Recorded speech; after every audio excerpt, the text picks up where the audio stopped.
Battle of ಕರೋಡಪತಿಗಳಿಗೆ ಅಂತ. ಏನು battle of ಕರೋಡಪತಿ ಅಂತ ಹೇಳ್ತೀರಾ? 27 ಕೋಟಿ ನಾಯಕ LSGಗೆ, 26.75 ಕೋಟಿ ನಾಯಕ ಪಂಜಾಬ್ ಕಿಂಗ್ಸ್ಗೆ. ಇಬ್ರು ವಿಕ್ಟ್ರಿ ಮೂಲಕ ಬರ್ತಾ ಇದ್ದಾರೆ. ಆಮೇಲೆ ಈ ಪಂದ್ಯ ನಡೀತಾ ಇರೋದು ಇಕಾನಾ ಸ್ಟೇಡಿಯಂ ಲಕ್ನೋವಲ್ಲಿ. ನೋಡಿ, LSG ಗೆದ್ದಾಗ ಅಥವಾ ಸೋತಾಗ ಪರ್ಫಾರ್ಮ್ ಮಾಡಿದ್ಯಾರು? Nicholas Pooran, Mitch Marsh. ಅವರಿಬ್ರು ಬ್ಯಾಟಿಂಗ್ ಲೈನ್ ಅಪ್ ಅಲ್ಲಿ ಬಿಟ್ರೆ ಇನ್ನೊಬ್ಬ ಕನ್ಸಿಸ್ಟೆಂಟ್ ಪರ್ಫಾರ್ಮರ್ ಈ ಟೀಮ್ ಅಲ್ಲಿ ಯಾರು ಅಂದ್ರೆ ಶಾರ್ದುಲ್ ಠಾಕೂರ್. ಫಸ್ಟ್ ಗೇಮ್ ಅಲ್ಲೂ ಚೆನ್ನಾಗಿ ಮಾಡಿದ್ರು, ಸೆಕೆಂಡ್ ಗೇಮ್ ಅಲ್ಲೂ ಚೆನ್ನಾಗಿ ಮಾಡಿದ್ರು. ಅಂದ್ರೆ ಇವರಲ್ಲಿ out of 11 may be 3 player ಮಾತ್ರ ಕನ್ಸಿಸ್ಟೆಂಟ್ ಆಗಿ ಮಾಡ್ತಾ ಇರೋದು. ಇನ್ನ 8 ಪ್ಲೇಯರ್ ಏನು ಮಾಡ್ತಾ ಇದ್ದಾರೆ? ಅದೇ ಒಂದು ಬಿಗ್ಗೆಸ್ಟ್ ಪ್ರಾಬ್ಲಮ್ ಆಗಿರೋದು. ಈಗ ನೋಡಿ, 2 ಮ್ಯಾಚ್ ಅಲ್ಲಿ ಬೇರೆ ಬೇರೆ ಪ್ಲೇಯರ್ಸ್ ಆಡಿದ್ರು ಅಂತ ಹೇಳಿದ್ರೆ ಇವರು ಜಸ್ಟ್ 1 or 2 ಪ್ಲೇಯರ್ಸ್ ಮೇಲೆ ಡಿಪೆಂಡ್ ಆಗಿರೋ ಟೀಮ್ ಅಲ್ಲ ಅಂತ ಹೇಳ್ಬೋದಾಗಿತ್ತು. ಅದೇ ನೀವು ಪಂಜಾಬ್ ನೋಡಿ, ಅಲ್ಲಿ ಮಲ್ಟಿಪಲ್.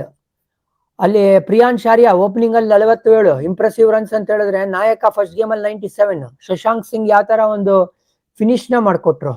ಬೌಲಿಂಗ್ ಅಂತ ಬಂದಾಗ ಹರ್ಷದೀಪ್ ಇದ್ದಾರೆ, ಚಹಲ್ ಇದ್ದಾರೆ, ಮಾಕೋಯಾನ್ಸನ್ ಇದ್ದಾರೆ. ಹಾಗಾಗಿ ಇವ್ರ ಹತ್ರ ಅಸ್ತ್ರಶಸ್ತ್ರಗಳಿದೆ, ಎಲ್ಲ ಫೈರ್ ಕೂಡ ಆಗ್ತಾ ಇದೆ. ಅಡ್ವಾಂಟೇಜ್ ಪಂಜಾಬ್. ನಮ್ಮ ಪ್ರೇಕ್ಷಕರು ಕೂಡ ಅದೇ ತರ ಹೇಳಿರೋದು. 72% ಪಂಜಾಬ್, 28% LSG ಅಂತ ಹೇಳಿದ್ದಾರೆ. 911 ವೋಟ್ಸ್, ಇದು ಡೀಸೆಂಟ್ ನಂಬರ್ ಆಫ್ ವೋಟ್ಸ್ ಏನೆ. ಸೊ ನನ್ನ ಜೊತೆ ಒಪ್ಕೊಂಡಿದ್ದಾರೆ, ಅಥವಾ ನಾನು ಅವ್ರ ಜೊತೆ ಒಪ್ಕೊಳ್ತಾ ಇದ್ದೀನಿ ಅಂತ ಹೇಳ್ತೀನಿ.